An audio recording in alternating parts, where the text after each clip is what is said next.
వా boss poster అదిరిపోయింది కదా. బాస్ ఇది పెట్టగానే సార్ పక్కన మగధరలో మన గెటప్ పెట్టండి అని చెప్పాడు. వెంటనే చరణ్ సార్ అక్కడ పెట్టారు తెలుసా. ఏంటి నువ్వు చెప్పావా? ఏంటి మనం ఏం చెప్తే అంతా చరణ్ గారికి ఏమనుకుంటున్నాం. ఈ పెయింటింగ్ చూసా, నువ్వేసావా? పెయింటింగ్ వేసి కూడా కూర్చొని ఆ పేపర్ నేనే ఇచ్చాను. బాగా రెగ్యులర్ అనుకుంటున్నావు ఇంట్లో.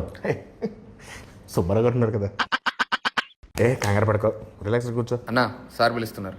ఓకే అదే వద్దన్నది, రాయల్గా స్లోగా వెళ్ళాలి. చూడలాగా ఫాలో మీ. రా ఆగిపోయేదా. ఆ స్టోన్ ఉందా? ఉంది ఉంది. చిరంజీవి గారు ఫారెన్ నుంచి తెచ్చారంట. ఓ నైస్. నీకెలా తెలుసు? ఇంతకుముందు వచ్చావా? ఇదే ఫస్ట్ టైం, కానీ ఇండియాలో దొరకవుగా. ఏం చూస్తున్నా వస్తారులే, పెద్ద షూటింగ్ త్వరగా వచ్చామని చెప్పా. త్వరగా వచ్చుంటారు. నువ్వు చెప్పావా? యా ఆయన వచ్చిన వెంటనే ఓ ఫస్ట్ టైం చూసినట్టు మీద పడిపోకు, టక్కన లేచిపోవడాలు అలాంటి చేయకు. నార్మల్గా బిహేవ్ చేయి, ఓకేనా? ఒకవేళ సార్ నేను గుర్తుపట్టకపోయినా నేను పరిచయం చేస్తాను, డోంట్ వరీ, ఓకేనా?